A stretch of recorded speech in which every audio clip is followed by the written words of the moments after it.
You see, one of the strangest things about waking up, spiritually, that is that it rarely feels like what people imagine it to be. We have this idea that awakening means walking around in a constant state of bliss, untouched by the troubles of the world, shining with serenity like a polished Buddha statue. But that's not quite how it works. When you awaken, you don't rise above the world. You begin to see it, you begin to see through it, and that's precisely what makes the world, or rather the egos in the world, deeply uncomfortable. Because the moment you awaken, you stop playing along. You no longer agree to participate in the shared dream that everyone has silently decided to call reality. You stop pretending. You stop believing that the masks people wear are their real faces. And when you do that, when you quietly withdraw your consent from the grand performance, you disturb something ancient and frightened inside others. You irritate their ego. Now, the ego is a very peculiar thing. It is not evil, nor is it something to be destroyed. It is, in fact, a marvelous tool, a costume that allows consciousness to play a part on this stage we call life.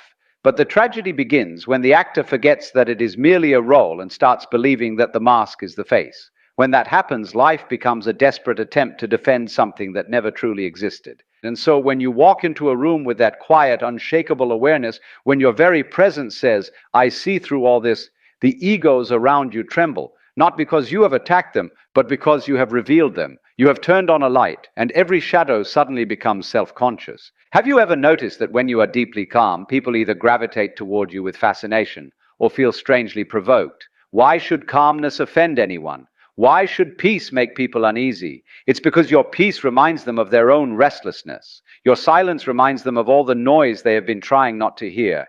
And your authenticity reveals the falseness of their act. That's the paradox of awakening. The more at ease you become within yourself, the more you disturb those still asleep. But don't mistake their discomfort for rejection. It is, in a curious way, their soul's cry for recognition. They see in you what they have longed for, yet fear to become. For to awaken means to die, to the old self, to the image, to the comforting fiction that I am this, and I must be this forever. The ego hears that and says, "No, thank you." So it fights back, sometimes with judgment, sometimes with ridicule, sometimes with that subtle withdrawal we call indifference. It will say, "You've changed."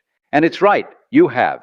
But what it really means is, "You've stopped mirroring me, and that terrifies me." You see, every society is built upon mutual ego contracts. You play your part, I play mine, and together we keep the illusion running smoothly. But when one of us steps out of the script, when one of us stops pretending, the whole play begins to tremble. The others don't know what to do with you anymore. They can't predict you. They can't manipulate you with guilt or praise. You have slipped out of their grasp, and so they call you strange, cold, distant, or arrogant. But what you have really become is free, and freedom has always irritated those who are still in chains. Not because freedom mocks them, but because it reminds them that the cage was never locked. The irony, of course, is that the ego's irritation is also its opportunity. When someone irritates your ego, what's really happening is that a deeper part of you is being invited to awaken. That sting, that defensiveness, that little spark of anger, it is the ego saying, "My identity is threatened." And that's precisely where awakening begins, in that tension between who you think you are and the vastness that you truly are. So when others react to your awakening with irritation, you need not take offense. You can smile gently, knowing that beneath their resistance lies a longing to wake up too.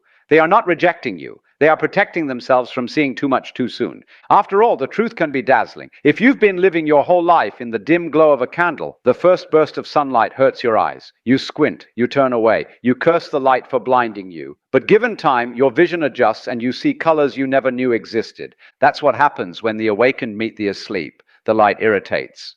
But it is also the beginning of sight.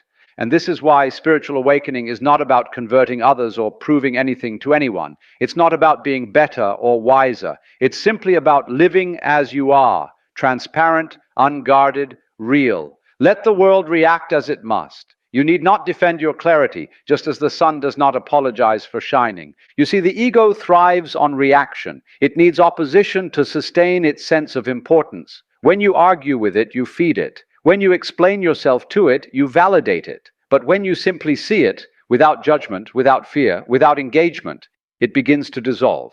That's why the most powerful act of rebellion in this noisy, frantic world is not to shout, but to be still, to sit in silence while everyone is racing to be heard. to remain at peace while others compete for chaos, to know that there's nothing to prove, nowhere to get to, nothing to become. For the awakened one, life is no longer a contest. It is a dance, and every irritation, every judgment, every misunderstanding from others, they are but ripples in the pond of your stillness. You don't need to correct them. You simply watch them fade. Let them call you distant. Let them project their unease. You are not here to convince the world of your light. You are here to be it, quietly, naturally, without effort. Because the moment you truly awaken, you realize there is no other to convince. There is only the universe, playing hide and seek with itself, pretending to be many, just to rediscover its oneness. And when you know that, the irritation of the ego becomes a kind of sacred comedy. You can't help but smile at the absurdity of it all. These divine beings dressed up as fragile identities, taking themselves so terribly seriously. You love them for it, because you see yourself in them, the way you once clung to your own reflection, terrified that letting go would mean disappearing. But you didn't disappear, did you? You became vast. You became what you always were. The ego needs agreement. It survives by reflection, like a mirror that only believes it exists when another mirror faces it. It says, I am what you think of me. And so when you withdraw your reflection, when you stop confirming the ego's importance, it begins to panic. It will accuse you of being cold or detached, when really you have simply stopped feeding the illusion. Have you ever tried to hold a conversation with someone who needs to be right? No matter what you say, they twist it, stretch it, defend their position, not because they love truth, but because their identity is at stake. You can feel the tension in the air, the desperate insistence that I must be someone. Now imagine living your whole life like that, so endlessly defending, endlessly comparing, endlessly performing. When a person like that meets someone who has stopped playing, it's almost unbearable. It's like trying to dance with a partner who refuses to follow the steps. The rhythm collapses. The ego doesn't know how to move freely. So it does what it always does. It projects. It says, you're arrogant. You think you're better than me. You're aloof. But really, you are only mirroring back the stillness they've forgotten they possess. And in this strange way, you become their teacher without ever intending to. Not by speaking, but by being. You see, the most profound lessons are never delivered through words, but through presence. Your calmness teaches them that there is another way to exist, one not ruled by tension and performance. Your laughter, your ease, your refusal to take offense. All of these quietly whisper, you can let go now. Yet the ego will fight. It always does. It believes that letting go is death, and in a sense it is. But what a beautiful death it is.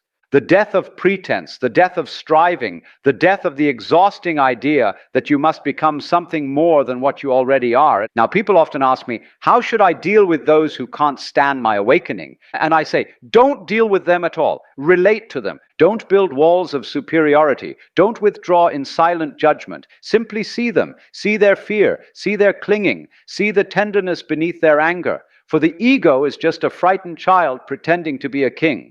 It builds castles out of ideas and guards them with pride. But behind the fortress is always the same thing: the longing to be loved, to be safe, to be enough. When you understand this, compassion arises effortlessly. You no longer need to retaliate or explain yourself. You simply hold the mirror of awareness steady, and in time, they may glimpse their own reflection in it. Some will turn away. Others will begin to soften. But that's not your concern. Your task is not to awaken anyone. Your task is simply to stay awake. For you see, awakening isn't something you possess. It's something you participate in. It's like standing in the rain and realizing you are the rain. And when you live that way, your very being becomes contagious. Not through words, not through ideology, but through vibration, the subtle resonance of authenticity. People might not understand you, but they will feel you. And feeling is far more powerful than understanding. But here's the subtle trap. Once you recognize that your stillness affects others, the ego may try to reclaim it. It whispers, look how enlightened I've become. Look how peaceful I am compared to them. And just like that, snap, you're back in the dream. You've turned awakening into another badge of identity. So you must be watchful, but never tense. Awareness must be soft, like the light of dawn, illuminating everything without grasping at it. For the moment you begin to try to stay awake, you've already fallen back into sleep. Effort is the mark of the ego. Ease is the signature of the spirit. This is why I often say, awakening is not an achievement, it's a remembrance. You do not gain anything new. You merely stop clinging to what was never you. And in that letting go, something extraordinary happens. You begin to laugh. Not the laughter of mockery, but the laughter of relief. The cosmic giggle that comes when you realize that all this seriousness was just God playing hide and seek with himself. You see, the universe loves to play. It hides in forms, pretending to be you and me, pretending to be this and that, pretending to be lost. And then, through some accident of grace, it remembers, oh, I was never lost at all. That remembrance, that's awakening. And when you live from that place, the irritation of others becomes almost endearing. You see their struggle and you recognize your own past self in it, that little wave once terrified of the ocean it belonged to. So when the ego in others is irritated by your calm, don't try to smooth it over. Don't dim your light to make them comfortable. The world does not need smaller flames, it needs brighter ones. Let your stillness disturb them if it must, for that disturbance is the first crack in the shell. The caterpillar doesn't thank the butterfly for emerging. It resents it. It doesn't understand that what irritates it most is its own future self. And so it goes with people. They resist in you the freedom they have yet to claim. So you walk gently, you speak softly, you love fiercely, and you never apologize for being free. Because in the end, the awakened one is not trying to fix the world, they are simply dancing with it, laughing when it rains, bowing when it storms, smiling when it shines. The irritation of others? Just another rhythm in the cosmic music. So when someone scowls at your peace, bless them. When they gossip about your detachment, thank them. They are reminding you not to depend on approval. When they withdraw, let them. You are not losing them. They are simply orbiting away until their own time comes to wake. And when they do, when their eyes finally open, when the light no longer blinds but warms, they'll remember you. Not your words, not your arguments, but your presence. And they will smile and say, ah, so that's what it was. There's a peculiar kind of loneliness that comes with awakening. It's not the loneliness of being unloved or unseen. It's the loneliness of no longer fitting into the pattern that once held you. You can sit among friends and still feel the silent distance between your awareness and their chatter. You can smile and nod, but somewhere within you a quiet voice whispers, you no longer belong to this dream. And that's perfectly all right, because awakening is, in essence, a return to solitude, not isolation, but the vast aloneness that underlies all existence. The kind of aloneness the stars must feel as they burn silently across the infinite dark. The kind of aloneness that isn't sad, but sacred. For in that aloneness you discover that you were never separate at all. The ego fears solitude because it thrives on comparison. Without others to reflect itself, it begins to dissolve. It whispers, if I am not someone to someone else, then who am I? But consciousness needs no witness. It is its own mirror. And when you realize this, you stop chasing validation and begin to see people not as mirrors to your worth, but as expressions of the same vast life that breathes through you. Yet this realization can be unsettling to those still ruled by their ego's hunger. They may interpret your stillness as withdrawal, your detachment as indifference. But what you've actually discovered is intimacy, the kind that does not depend on words or approval. You begin to love people as waves love the sea, completely without needing to possess them. That is what irritates the ego most, the love that cannot be controlled. For the ego says, love me, affirm me, belong to me, but awakened love whispers, you are already me. And when someone has built their identity upon being separate, that realization is terrifying. To be loved without conditions feels like annihilation to the ego, because in the presence of such love it cannot stand apart. So you become, simply by existing, a kind of solvent, dissolving illusions wherever you go. And not everyone will thank you for it. Some will flee, some will fight, some will cling to you, mistaking your presence for salvation. But you must remember, you are not here to save. You are here to see. The awakened one does not convert. He reveals. He does not fix. He understands. He does not cling. He allows. When you see that everyone around you, the proud, the cruel, the insecure, the vain, are all expressions of the same frightened consciousness hiding from its own light, then judgment fades away. You no longer divide the world into saints and sinners, good and bad, awake and asleep. You simply see the play, the divine game of hide and seek, and yet this understanding doesn't make you passive. On the contrary, it makes you deeply compassionate. For when you know that every act of cruelty is born from fear, and every boast from pain, you can't help but forgive. You see through the surface. You see the trembling child behind the tyrant, the weary soul behind the gossip, the lost seeker behind the skeptic. You see that everyone is doing their best to remember who they are, even when they resist remembering. That is why the awakened one can sit in the midst of conflict and feel peace. Not because he is detached, but because he sees the whole picture. He knows that all this noise is just consciousness talking to itself. The ego says, "You've offended me." The spirit replies, "Ah, but I am you." And the game continues until even the game becomes holy. But of course, you will have your moments. Moments when their irritation becomes your irritation. Moments when you are tempted to defend, to explain, to shrink. And in those moments, remember this: every reaction is an invitation to return home.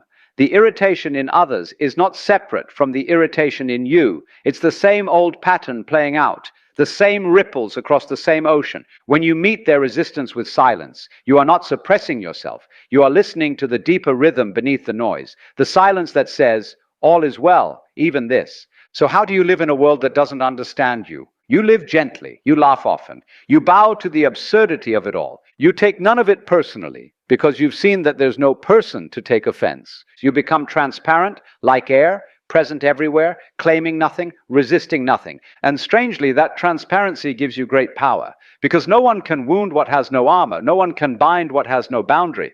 People will try, of course. They'll project their stories onto you. They'll tell you who you are, what you mean, what you should have said, how you should have acted, and let them. That's the echo of the dream, the mind's attempt to make sense of the infinite. But you've already seen that there's nothing to defend. And when there's nothing to defend, life becomes extraordinarily light. Do you see? When you awaken, you no longer walk, you glide, you move through the world like a feather through wind. People's judgments blow around you, but never through you. Their irritation cannot stick because there is no you for it to cling to. It's like shouting at the ocean. The sound vanishes into its vastness. But this doesn't mean you become apathetic.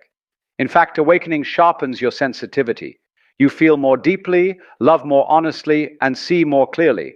The difference is that you no longer drown in those feelings. You float within them. You are the sky, not the storm, the heart, not the heartbeat. And here's the beautiful irony. Once you no longer seek to awaken others, your presence begins to awaken them. Not through words, but through resonance. Your being becomes a tuning fork for peace. Those ready to hear will vibrate with you. Those not ready will recoil. Either way, the song continues. So don't be discouraged by irritation. The universe often uses discomfort as a doorway. When someone's ego is rattled by your peace, you've already planted a seed. And though it may take years, perhaps lifetimes, it will bloom. For no one can forget the taste of truth once they've touched it, even for a moment. Your task is not to watch for results. Your task is simply to live as you are, awake, alive, aware. Every sunrise, every breath, every smile becomes an act of worship. Every irritation from others becomes a reminder of how deep your peace runs, and slowly the edges between you and them dissolve. You see the truth at last. There was never anyone else to irritate. Only consciousness meeting itself in 1,000 disguises. And when you stop chasing, when you finally become still enough to see, you realize the absurdity, that there was never anything missing, never anything to fix, never anyone to awaken. All that was ever required was this: to stop resisting what is. Now, that realization, that simple, wordless recognition, is not something you can teach in a classroom or bottle into a philosophy. It's like trying to explain water to a fish. The fish may nod wisely and say, "Ah, yes, water," while still swimming in it, never realizing that what it seeks is already everywhere. And that is the human predicament. The whole world is drowning in the sacred, yet crying out for a drink. When you awaken, you stop crying. You start to float. You realize that every irritation, every reaction, every judgment is simply the universe pointing you back to itself. Even the irritation others feel toward you becomes part of the dance. You are the reminder they didn't ask for. You are the mirror they didn't want to look into.